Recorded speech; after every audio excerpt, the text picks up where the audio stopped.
నమస్తే, welcome to our channel. నేను మీ Venkatesh. Welcome to our channel. Choppadandi నియోజకవర్గంలో పాపం మనం చూస్తూ ఉన్నాం. గత కొద్ది రోజులుగా చొప్పదండి నియోజకవర్గానికి సంబంధించి 6 మండలాలకు సంబంధించి ముఖ్యంగా గంగాధర, రాముడికి కానీ ఇటు చొప్పదండి కానీ ఈ మండలాలకు సంబంధించి ఎక్కువ ఫోకస్ పెట్టడం జరిగింది. అంటే వివిధ అభివృద్ధి కార్యక్రమాలు అంటే చూస్తూ ఉన్నాం. మా గతంలో ఎమ్మెల్యే గారు ఏమి హామీ ఇచ్చారు, గెలవకముందు నిజంగా ప్రతిపక్షంలో ఉన్నప్పుడు ఏ విధంగా పోరాడారు, ఇప్పుడు మరి అధికారంలోకి వచ్చినాక పనులు ఎట్లా నెరవేరుతారు, అసలు కాంగ్రెస్ పార్టీ చేస్తున్న తప్పిదాలు ఏంటి, కాంగ్రెస్ పార్టీలో కార్యకర్తలకు జరుగుతున్న అన్యాయం ఏంటిది అనేది క్లియర్గా మనం కళ్ళగట్టినట్టు చూపించే ప్రయత్నం చేసినాం.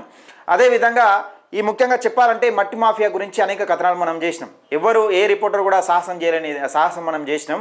ఆ సాహసంలో భాగంగానే తట్టుకోలేక మన అట్రాసిటీ కేసు పెట్టారు. అది చొప్పదండి నియోజకవర్గ ప్రజలకు ప్రతి ఒక్కరికి తెలిసిన విషయమే. అయితే ఈ అట్రాసిటీ కేసు పెట్టిన తర్వాత మనల్ని చాలా బెండు చేసే ప్రయత్నాలు చేశారు. బెండ్ అంటే మాట్లాడాలి, ఏదో ఒకటి మాట్లాడి సిటీ వేస్తే అయిపోద్ది, ఏదో మాట్లాడాలి అంటే మాటలు లేవని చెప్పిన నేను. కేసు పెట్టకముందే ఆలోచించాలి ఏదైనా ఉంటే. కేసు పెట్టిన తర్వాత ఇప్పుడు జైలు కోవడానికి సిద్ధమైనోనికి ప్రజల కోసం దేనికైనా బరి గీసి అంటే ఒక గీత గీసి కొట్లాడటానికి కేసులో లెక్కన లేకపోతే జైల్లో లెక్కన ఊసలు లెక్క పెట్టడానికైనా సిద్ధమైనప్పటికీ మాటలు ఉంటాయి. మాటలు ఉండేవి కదా. దాన్ని ఏ విధంగా విశ్వ ప్రయత్నాలు చేసిరు. సరే, విశ్వ ప్రయత్నాలు ఎవరు చేసిరు ఏం కథ అనేది మనం క్లియర్గా దాన్ని తర్వాత ముచ్చట మాట్లాడుకునే ప్రయత్నం చేద్దాం. అయితే మేడిపల్లి సత్యం గారు చాలా డిస్టర్బెన్స్ అయ్యారు. తెలంగాణ రాష్ట్రంలో చొప్పదండి నియోజకవర్గంలో ముఖ్యంగా చొప్పదండి నియోజకవర్గానికి సంబంధించి ఒకడే ఒక్కడు టీఆర్పీకి సంబంధించిన నాయకుడు వార్డ్ మెంబర్గా గెలిచి, అంటే 3 గెలిచిరు. అందులో ఒకరిని ఉపసర్పంచిని చేసుకున్నాం. ఇక్కడ కాంగ్రెస్ జెండా మోసినోడు సర్పంచ్ కాలే, కాంగ్రెస్ జెండా 5 సంవత్సరాల క్రితం కాంగ్రెస్ జెండాలు మోసినోడు సర్పంచ్ కాలే, 5 సంవత్సరాల క్రితం కాంగ్రెస్ జెండా మోసినోడు ఉపసర్పంచ్ కాలే. కానీ ఇక్కడ టీఆర్పీకి సంబంధించిన చొప్పదండి కాన్స్టిట్యున్సీకి సంబంధించి ఒక్కడు ఉపసర్పంచ్ని చేసుకున్నాం. అది కూడా నా సొంత గ్రామంలో. దాన్ని శతవిధాలుగా ఎట్లా ప్రయత్నం చేసిరంటే కాంగ్రెస్ పార్టీకి సంబంధించిన అభ్యర్థిని కాదని, ఒక వార్డ్ మెంబర్ని కాదని మేము ఉపసర్పంచ్ని చేసుకున్నాం. మా గ్రామ ప్రజల సహకారంతో, అలాగే వివిధ పార్టీలో గెలిచిన వార్డ్ మెంబర్ల సహకారంతో మేము ఉపసర్పంచ్ని చేసుకున్నాం. అయితే అక్కడ వార్డ్ మెంబర్లు గెలిచిన తర్వాత కూడా వీళ్ళ పార్టీ వాళ్ళే, ఇప్పుడు సర్పంచ్లు వీళ్ళ పార్టీకి సంబంధించిన 2 వ్యక్తులు నిలుచున్నారు. మా గ్రామంలో వార్డ్ మెంబర్లు కూడా ఎవరైతే ఉపసర్పంచ్ అవుతారో వాళ్ళకి సంబంధించిన కాంగ్రెస్ పార్టీలో 2 నిల్చున్నారు ఒకటే వార్డులో. దాన్ని ఎక్కడ బుజ్జాగించకపోగా మేడిపల్లి సత్యం గారితో కాలేదు. ఈ సర్పంచులను బుజ్జాగించడం కాలే, ఉపసర్పంచులను బుజ్జాగించడం కాలే. అయితే విషయం ఏంటంటే 5 సంవత్సరాల క్రితం ఎవరైతే జెండా మోసిరో వాళ్ళు సర్పంచ్ కాలే, 5 సంవత్సరాల క్రితం ఎవరైతే కాంగ్రెస్ జెండా మోసిరో ఉపసర్పంచ్ని చేసుకోలేకపోయారు. పాపం మేడిపల్లి సత్యం గారు పవర్ ఏ విధంగా పనిచేసింది అన్నది క్లియర్గా అర్థమవుతా ఉన్నది. అయితే శతవిధాలుగా ప్రయత్నం చేసిరు. ఇటు బీఆర్ఎస్ వాళ్ళు కానీ ఇక్కడ సర్పంచ్ విషయంలో బీఆర్ఎస్ కాంగ్రెస్ అని ఉండదు. కాంగ్రెస్ వాళ్ళు బీఆర్ఎస్కి సపోర్ట్ చేసారు, కొంతమంది కాంగ్రెస్ వాళ్ళే ఇతర పార్టీలకు సపోర్ట్ చేసారు, కాంగ్రెస్ వాళ్ళకి వాళ్ళే ఇక్కడ విషయం అది జరిగింది. అయితే నిన్న ఒక విచిత్రం ఏంటంటే మనం ఏ విధంగానైనా ఇంటలేము, మనం ఎట్లా కూడా ఇంటలేము. కాకపోతే మన పార్టీ తెలంగాణ రాష్ట్రంలో చొప్పదండి నియోజకవర్గంలో కాంగ్రెస్ పార్టీకి ప్రతిపక్ష పార్టీ పాత్ర పోషిస్తున్నది కేవలం ఒక తెలంగాణ రాజ్యాధికార పార్టీ అని నిన్న ఒక అనౌన్స్మెంట్ ప్రకటన ఇచ్చుకున్నాడు గౌరవ ఎమ్మెల్యే మేడిపల్లి సత్యం గారు. అది ఏ విధంగా అంటే నేను చెప్పే ప్రయత్నం చేస్తా.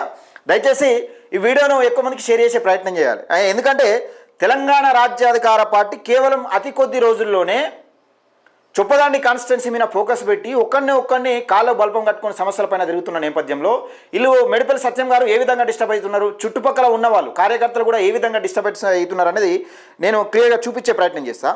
అయితే ఒకసారి చూద్దాం.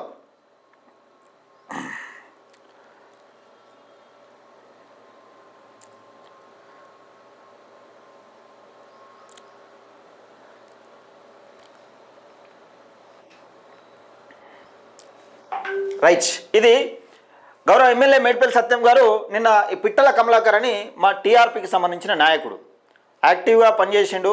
సరే, ఈయన ఉపసర్పంచ్ గెలవకపోతే వేరే కావచ్చు, ఉపసర్పంచ్ గెలిచిన తర్వాత నేనే చెప్పిన ఈ పార్టీలు గొడవలు కామన్గా ఉంటాయి, మీ వర్క్ ఏదో మీరు చేసుకోండి, యథావిధిగా ఊరును డెవలప్మెంట్ కూడా చూసుకోండి అని చెప్పిన. పార్టీ కండవ కప్పుకోలే. ఇది వరకు ఒకసారి వేనప్పుడు కూడా ఒక షాల్వా కప్పి ఇదే పార్టీ కండవ అనుకోరు అని కూడా చెప్పారట గౌరవ ఎమ్మెల్యే మేడిపల్లి సత్యం గారు. నిన్న అసలు పార్టీ జైనింగ్స్ అని కూడా నాకు తెలియదు. నిన్న పార్టీలో జైన్ చేపిస్తారు, ఈ జైనింగ్ ప్రోగ్రామ్ అనేది పెట్టిరని కూడా తెలియదు. కాకపోతే ఈ చుట్టుపక్కల ఉన్న నాయకులు బాగా డిస్టర్బెన్స్ అయ్యారు అన్నట్టు. డిస్టర్బెన్స్ అయ్యారు. మనల్ని బెండ్ చేయలేక బాగా డిస్టర్బెన్స్ అయ్యి పాపం ఒక ఒక ఉప సర్పంచి. ఇప్పుడు ఓపెన్గా మాట్లాడుకుందాం. 5 సంవత్సరాల కింద జెండా మోసినండి నువ్వు సర్పంచ్ని ఎందుకు చేసుకోలేకపోయావు? నీ పార్టీ కోసం కష్టపడి గత 10 సంవత్సరాలుగా, 5 సంవత్సరాలు కాదు, గత 10 సంవత్సరాలుగా నీ పార్టీలో ఉంటూ పార్టీ కోసం పనిచేసి అహర్నిశలు కష్టపడి నిజంగా పార్టీ కోసం జెండాలు మోసి జిందాబాదులు కొట్టి ఈయనను ఎందుకు సర్పంచ్ని చేసుకోలేకపోయినావు? మరి మీ పార్టీకి సంబంధించిన వాళ్ళే ఇద్దరు నిల్చున్నారు కదా. సరే ఓకే, విషయం ఒకటి పెడదాం. ఇలా ఉప సర్పంచ్ బరిలో ఉన్న అభ్యర్థి ఏది మరి? ఇక్కడ ఉప సర్పంచ్ బరిలో ఉన్న వాళ్ళను ఎందుకు ఉప సర్పంచ్ చేసుకోలేకపోయినా?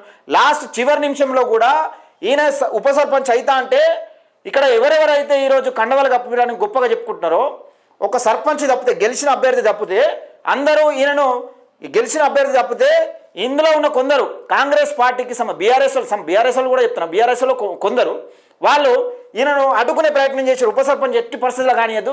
చివరి నిమిషంలో కూడా ఆర్ఓ గారికి ఒక ఫోన్ వచ్చింది. అది ఎమ్మెల్యే గారిదని నేను అనుకుంటున్నా. ఆర్ఓ గారు కూడా ఒక ఫోన్ వచ్చింది. ఏమొచ్చిందంటే ఆ ఫోన్లో ఏం మాట్లాడారంటే, మా పార్టీకి సంబంధించిన అభ్యర్థిని ఉప సర్పంచ్గా ఎన్నుకోవాలంటే ఆర్ఓ గారు ఒకటే ముచ్చట. నేను స్వయంగా దగ్గరనే ఉన్నా, పక్క పంట గిట్నే కౌంటింగ్ జరుగుతున్నది, నేను దగ్గరలో ఉన్నా కాబట్టి నేను చెప్తున్నా. ఇక్కడ వార్డు మెంబర్లు ఉన్నారు కదా, వాళ్ళే చూసుకుంటారు, మీకు సంబంధం లేని విషయం అని సపరేట్గా ఉన్నారు. అది విషయం జరిగింది. శతవిధాలుగా ప్రయత్నం చేసిరు. కానీ నేను ఒకటే చెప్తున్నా, ఇక్కడ పార్టీ కండువ మార్చినంత మాత్రాన గుండెల్లో ఉన్న పార్టీ పైన అభిమానం ఎప్పటికి పోదు, గుర్తుపెట్టుకోండి. మీరు ఫెయిల్ అయిపోయారు. ఇక్కడ మీ 5 సంవత్సరాల కింద మీ పార్టీ కోసం జెండాలు మోసి జిందాబాద్ కొట్టినని సర్పంచ్ చేయలేకపోయారు. 5 సంవత్సరాల కింద జిందాబాద్ కొట్టి జెండాలు మోసినని మీ పార్టీ కోసం కష్టపడి అధికారంలోకి రావడం కోసం కష్టపడ్డ కార్యకర్తలను ఉప సర్పంచ్ని కూడా చేసుకోలేకపోయారు. ఇది మీ ఘనత, ఇది గొప్పగా. ఇది ఇంకా ఇంట్లో గొప్పగా ఏం చెప్పుకుంటున్నారంటే మేడిపల్లి సత్యం గారు, గౌరవ ఎమ్మెల్యే మేడిపల్లి సత్యం గారు, ఇది పేజీ మేడిపల్లి సత్యం గారి ఫేస్బుక్, అభివృద్ధిని చూసి పార్టీలో చేరికలు. ఎమ్మెల్యే మేడిపల్లి సత్యం, గంగాధర మండలం వెంకంపల్లి గ్రామ ఉప సర్పంచ్, టీఆర్పీ పార్టీ నాయకుడు పిట్టల కమలాకర్ ఆదివారం ఎమ్మెల్యే సమక్షంలో కాంగ్రెస్ పార్టీలో చేరారు. గంగాధర మండలం మధురానగర్ ప్రజా కార్యాలయంలో కమలాకర్కు కండువా కప్పి పార్టీలోకి ఆహ్వానించిన గౌరవ సొప్పదండి శాసనసభ్యులు, కరీంనగర్ జిల్లా కాంగ్రెస్ పార్టీ అధ్యక్షులు డాక్టర్ మేడిపల్లి సత్యం గారు. ఈ విషయం అతనికి తెలుసా? అసలు ఈ విషయం పార్టీలో జైనింగ్స్ పెడుతున్నారన్నది తెలుసా? సరే, చేసుకోవడంలో తప్పు లేదు. నిజంగా డెవలప్మెంట్ చూసి నిజంగా పార్టీలో జాయిన్ అవుతారు అనుకుంటే బీజేపీలో ఎంతమంది సర్పంచ్లకు మీరు సపోర్ట్ చేస్తలేరు పార్టీలో ఉండగా? మరి వాళ్ళకి ఎందుకు భయపడతలేరు? కాంగ్రెస్ ఇప్పుడు బీఆర్ఎస్లో ఎంతమంది సర్పంచ్లు గెలవలేదు? మరి వాళ్ళు ఎందుకు మీ పార్టీలో నిజంగా మీ డెవలప్మెంట్ చూసే కాంగ్రెస్ పార్టీ చేస్తున్న డెవలప్మెంట్ చూసే నిజంగా ఎందుకు రాలేదు? కాంగ్రెస్ పార్టీ డెవలప్మెంట్ అంతగానం చేస్తే మరి మీ పార్టీకి సంబంధించిన వాళ్ళే గతంలో జెండాలు మోసిన వాళ్ళు 5 సంవత్సరాల కింద మీ పార్టీ కోసం కష్టపడి పార్టీ అధికారంలో తీసుకురావడం కోసం కష్టపడ్డలను సర్పంచ్ని ఎందుకు చేయలేకపోయారు గ్రామ ప్రజలు? మరి ఉప సర్పంచ్ని ఎందుకు తీసుకురాలేకపోయారు? మరి అది అర్థం చేసుకోవాలి. తెలంగాణ రాజ్యాధికార పార్టీ అంటే ఒక స్పెషల్ ఫోకస్ పడ్డది గౌరవ ఎమ్మెల్యే మేడిపల్లి సత్యం గారికి. ఇది క్లియర్గా అర్థమవుతా ఉన్నది. ఒక ఉప సర్పంచ్ వల్ల డెవలప్మెంట్ ఆగిపోతుందంటే ఆగిపోయే ప్రసక్తి ఉండదు. నేను ఒకటే క్లియర్గా చెప్పిన, నేను కూడా క్లియర్గా చెప్పిన. ఇక్కడ విషయం ఏంటంటే, నువ్వు ఏ పార్టీలో ఉన్నా ఊరు డెవలప్మెంటే మనకు లక్ష్యం, ఊరును డెవలప్మెంట్ చేసుకోవాలి. ఈ విషయంలో కూడా నేను తీన్మార్ మల్లన్న గారి దగ్గరికి తీసుకెళ్తా, వీలైనంత వరకు మల్లన్న ఏదైనా సాయం చేస్తే ఊరు కోసం చేపించే ప్రయత్నం చేస్తా అని చెప్పిన నేను. ఇది క్లియర్. ఇది అతను కూడా అడగండి. ఇది మీ గెలుపు కాదు, ఇది మా గెలుపు. తెలంగాణ రాజ్యాధికార పార్టీ అంటే మీ వెన్నులో వణుకు పుట్టిందని క్లియర్గా మీకు మీరే ఇక్కడ ఎఫ్బి పోస్ట్ ద్వారా చెప్పుకున్నట్టుగా కనబడతా ఉంది. అభివృద్ధి చూసి పార్టీలో చేరికలంటే నిజంగానే మీ అభివృద్ధి చూసి జైనింగ్ కావాలంటే బీజేపీలో ఎంతమంది సర్పంచ్లు గెలిచిరు? ఉప సర్పంచ్లు కాదు, ఉప సర్పంచ్ విషయం పక్కన, బీజేపీలో ఎంతమంది సర్పంచ్లు గెలిచిరు? కాంగ్రెస్లో ఎంతమంది సర్పంచ్లు గెలిచిరు? బీఆర్ఎస్లో ఎంతమంది గెలిచిరు? మరి ఇప్పుడు అంత మొత్తంగా కాంగ్రెసే ఉండాలి కదా. ఎందుకు మరి బీజేపీ సర్పంచ్లను నిజంగా అవాయిడ్ ఉంచి వాళ్ళకి అట్లా డెవలప్మెంట్ చేసే ప్రయత్నం చేస్తున్నాం? వాళ్ళను అడగకుండా ప్రశ్నించకుండా మీ పనేదో మీరు చేసుకోరని ఎందుకు చెప్తారు? గది అక్కడ విషయం జరిగింది. ఏంటంటే తెలంగాణ రాజ్యాధికార పార్టీ అంటే అసలైన ప్రతిపక్షంగా మీరు ఒక నిజంగా ప్రధాన ప్రతిపక్షం అంటే తెలంగాణ రాజ్యాధికార పార్టీ అని మీకు మీరే అనౌన్స్మెంట్ చేసుకున్నట్టు ఈ ప్రకటన క్లియర్గా చొప్పదండి నియోజకవర్గ ప్రజలకు అర్థమవుతున్నది. దయచేసి మిత్రులారా, ఇది జరుగుతూ ఉన్న నేపథ్యం. తెలంగాణ రాజ్యాధికార పార్టీ చొప్పదండి నియోజకవర్గంలో ఫోకస్ పెట్టి అతి కొద్ది సమయంలోనే ఈ విజయాన్ని సాధించుకున్నందుకు నాకు చాలా గర్వంగా ఉన్నది. ఎందుకంటే ఒక ఉప సర్పంచ్ వల్ల నిజంగా ఆగిపోతుంది అనుకుంటే, డెవలప్మెంట్ ఆగిపోతుంది అనుకుంటే, గతంలో ఉన్న ఉప సర్పంచ్ మరి మీ ఓడే. మరి బీఆర్ఎస్ సర్పంచ్ ఉప సర్పంచ్ ఏమో కాంగ్రెస్ పార్టీ. మరి వాళ్ళు అట్లా అనుకుంటే వాళ్ళు కూడా జైన్ చేయించుకుందరు మరి నిజాన్ని. అది కాదు, డెవలప్మెంట్ చేయాలంటే ఏ రకంగా చేయొచ్చు. గౌరవ ఎమ్మెల్యే మేడిపల్లి సత్యం గారు, నేను డెవలప్మెంట్కి ఎక్కడ కూడా అడ్డుపడటం కాదు, లేకపోతే మీరు అభివృద్ధి చేస్తా అంటే నేను అడ్డుపడటం కాదు.